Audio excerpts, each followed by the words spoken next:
Wanted to come to you guys today. As you guys know, today is today's presidential inauguration with the 47th president of the country, Mr. President, our president, Donald J. Trump. That was a hard fought battle. It's happening right now. I know they're doing the prayer stuff, but I wanted to do this because I thought it was important to do with you guys today. But love him or hate him, man, the guy went through lawsuit leading up to this. Got robbed last presidential election, which he fought, and everybody says it's not, but whatever. Um, Landslide, never been done before in this country's history. That much voting, that much support, that much everything. Because I'll be honest with you, even if you don't believe, you don't know what's going on, you didn't get out there and vote, you voted, you watched this one. This one was like nothing's ever been done before. Number one, because it was social media. Social media allows all of us the opportunity to see exactly what's happening. And I'll be honest with you, man, the older I get, the more I feel like there's a lot of conspiracies out there. You don't really know what to believe, you don't know who to trust, but you do know this. If you watch somebody go through the ringer, you can make your own decisions because we've all done it. We can identify with who he is. I couldn't identify with Joe Biden. I couldn't, but I can identify getting prosecuted, somebody talking shit about me, wanting to do right and still not being able to do right, getting held down, getting pushed over. We all can identify with that. So, yes, we are now in this new phase of having a new president. And it goes right back to the last thing, right? Because there's a lot of there's a lack of trust until people see. You trust that first and then you go after.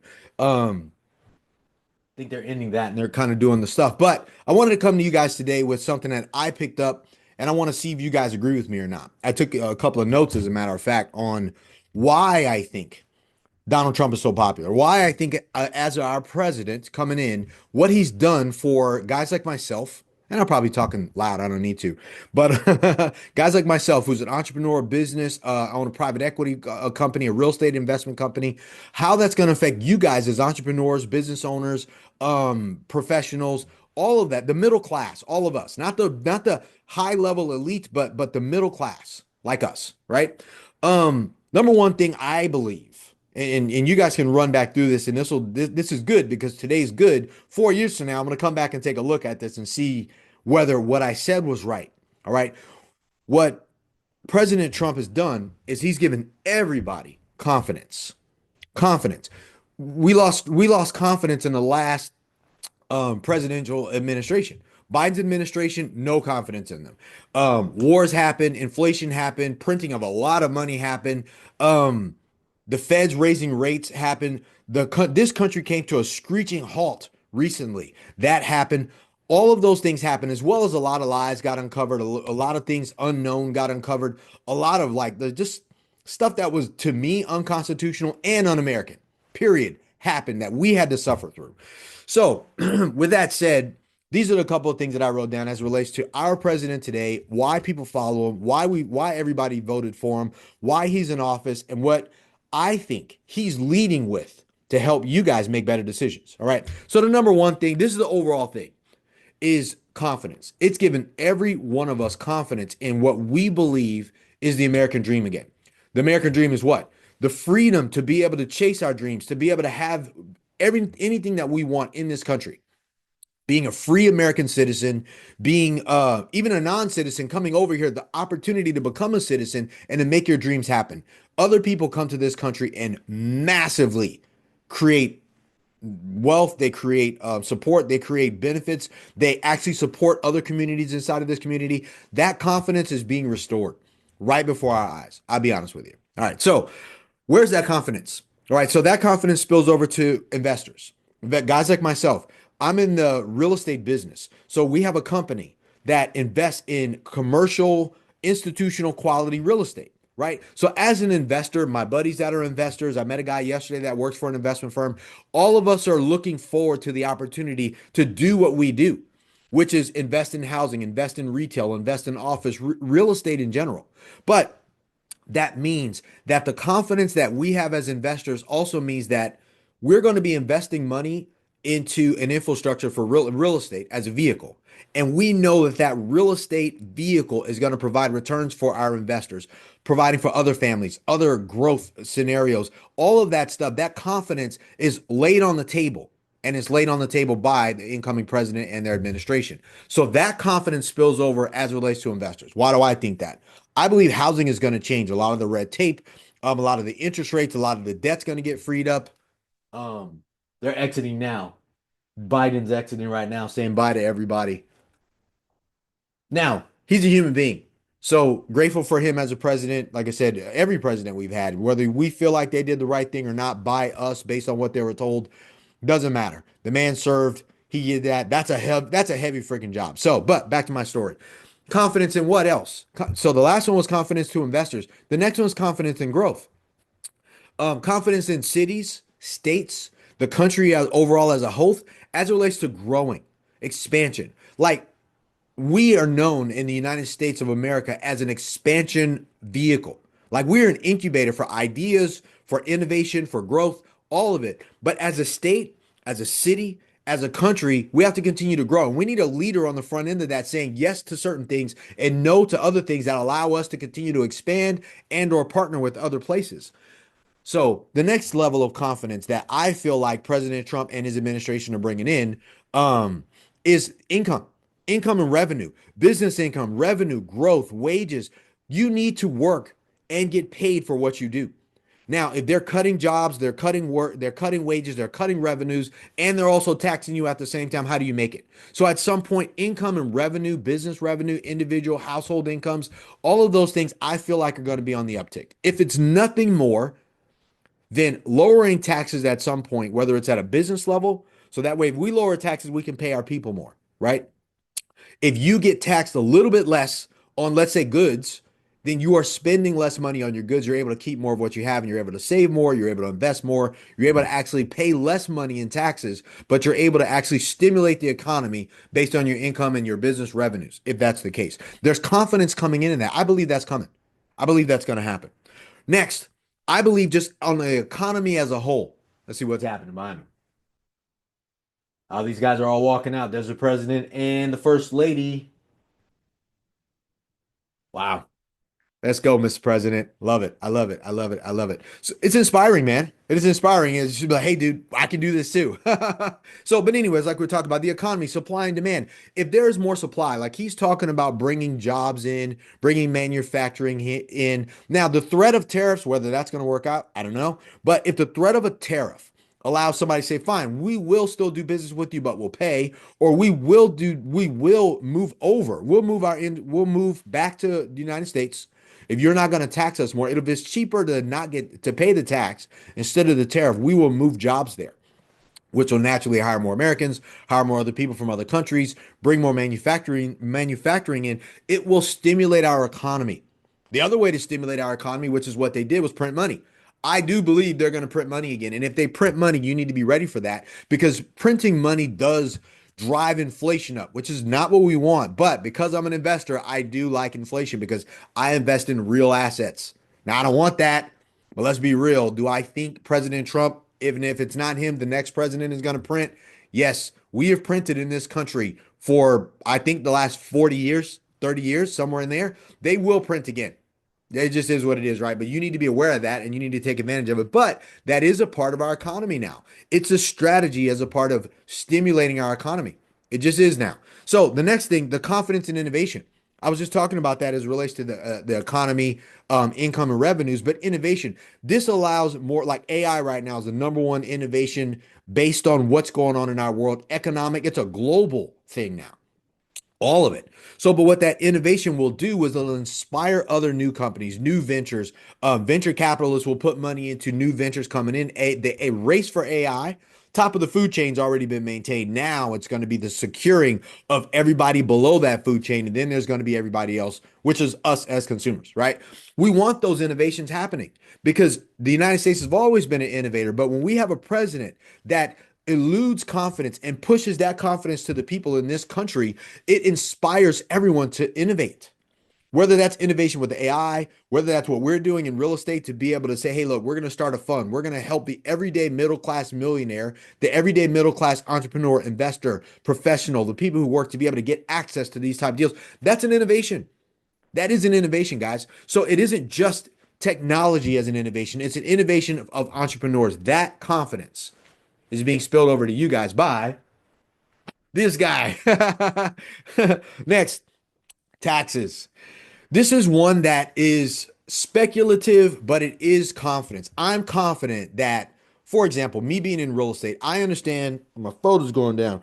I understand one of the biggest tax burdens is gonna, the biggest tax benefits is gonna come from them going back and retroactively pulling back the depreciation on real estate.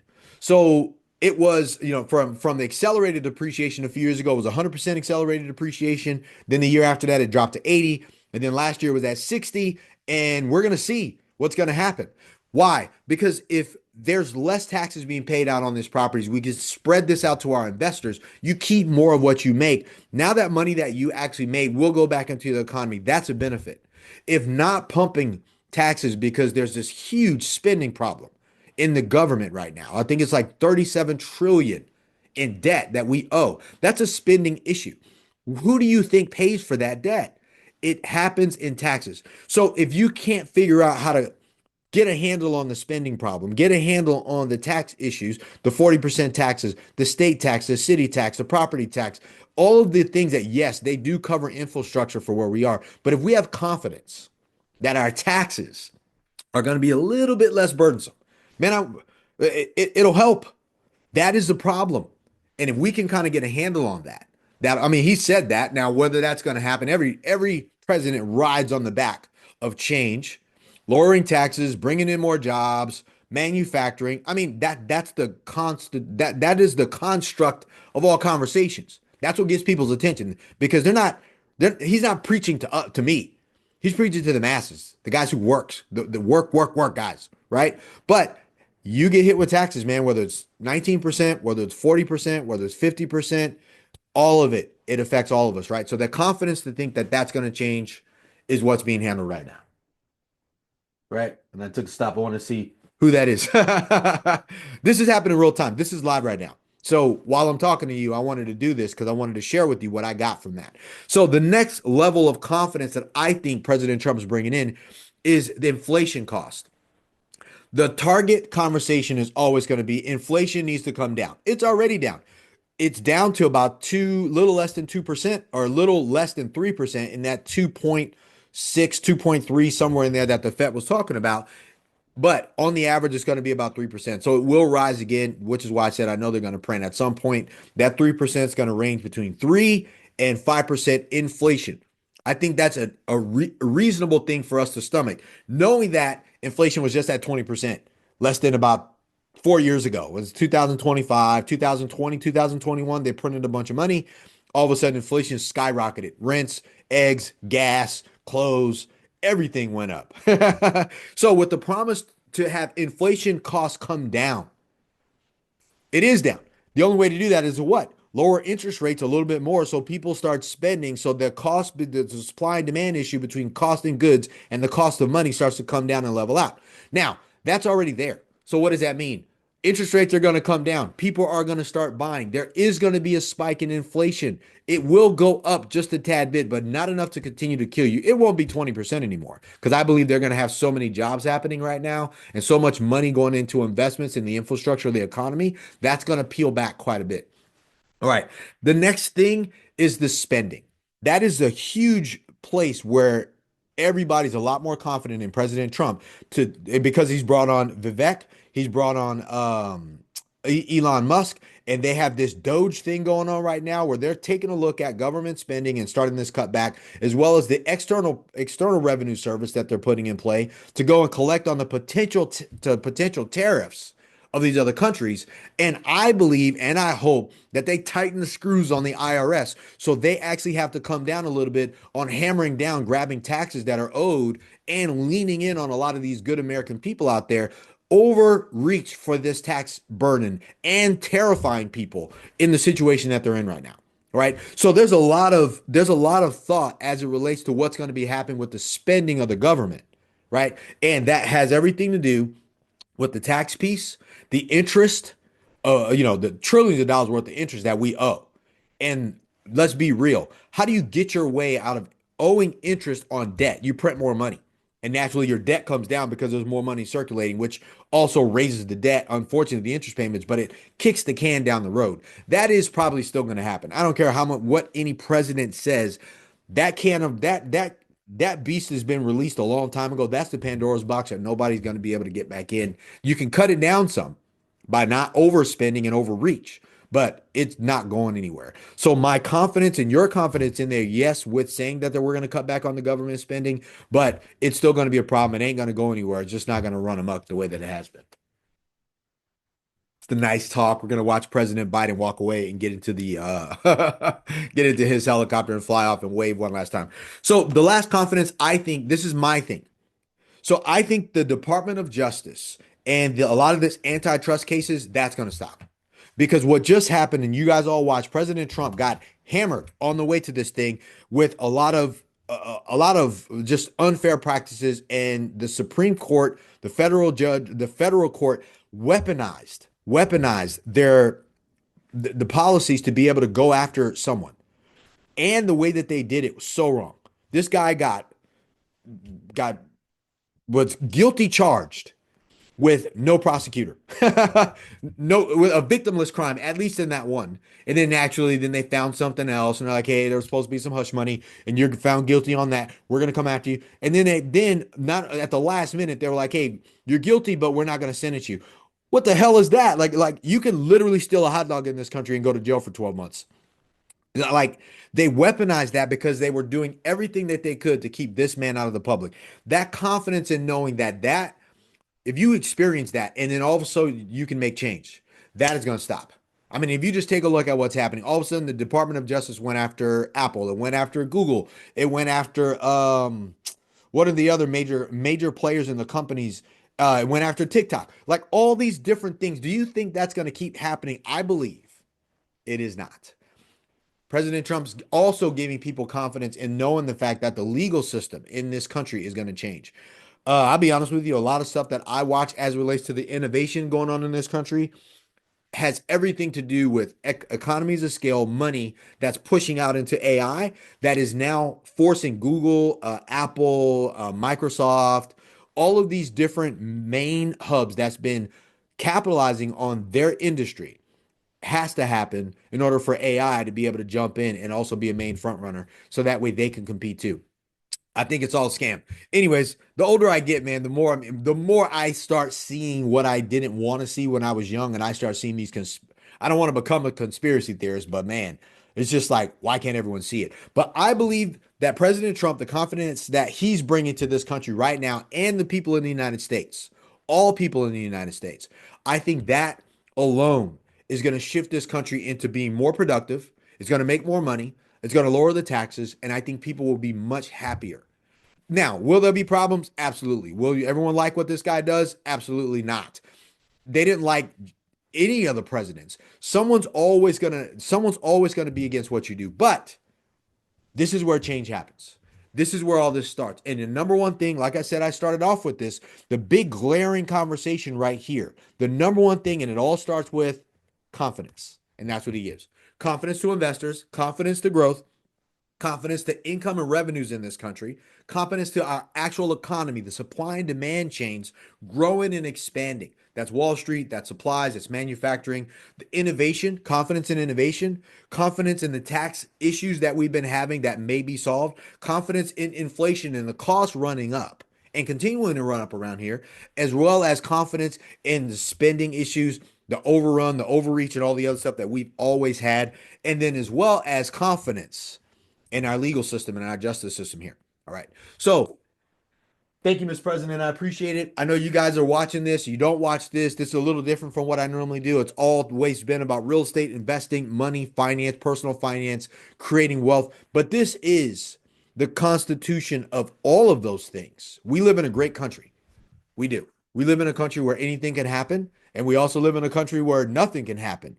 And if you want to be a part of the something happening, then you need to focus on creating wealth. You need a bigger platform. You need to have money. You need to do this. Think about it. Everybody involved in this thing comes from an environment of finance and being an investor, being in real estate, being on Wall Street, being in asset management. If you aren't an investor in one of these things, you don't have enough money. You cannot make it. You will not have a voice. The easiest way to make change is to build something big and then use the platform of the big that you created and then go be something. This man is definitely an example of that. Like him or hate him, the guy won. He created something big, whether it's through him, through his family, through his ties, through his connections, relationships. I've been talking about this. That is the only way to grow in this country. That's the only way to grow, period. And if you aren't going to play that game, then you will be a spectator and you will suck. Can't bitch about the score, man. If you're not a player, be a player. All right. So, number one, like I said, confidence. Are you confident in what's going to be happening? Leave it in the comments. Are you confident in President Trump? Are you confident in nothing? I don't know. But you got to put your confidence somewhere. Here's what I believe. You need to lean on a winning side. If this was sports, your team just won. If this was sports, your team just lost. You need to focus on the winner currently. Play that game and do your thing. All right. So look, if you need anything, let us know. Like this video, comment on the video, share this video. Give me a comment. Do you believe that the confidence that this whole experience has created is good for our country, is good for your investments, is good for your business, is good for what you're doing, or do you believe it's not? Leave it in the comments. I'd love to hear your comment about that. Yeah. So let me know what you need. Subscribe to the channel, like this video, comment on the video, share the video, leave it a thumbs up, give it a thumbs down if you hated it. Don't be a hater and a hider at the same time. But either way, man, I'm here for you. Have a great day today. Let's go. Boom. Are you an accredited investor with $300,000 or more liquid in the bank? I want you to come and partner with me. Look, if you love real estate, passive income, and positive cash flow, appreciation over long periods of time, and you're willing to be patient, come invest with me. Go to bell-capital.com. This is for accredited investors with $300,000 or more in the bank, ready to go. Come invest with me. Go to bell-capital.com.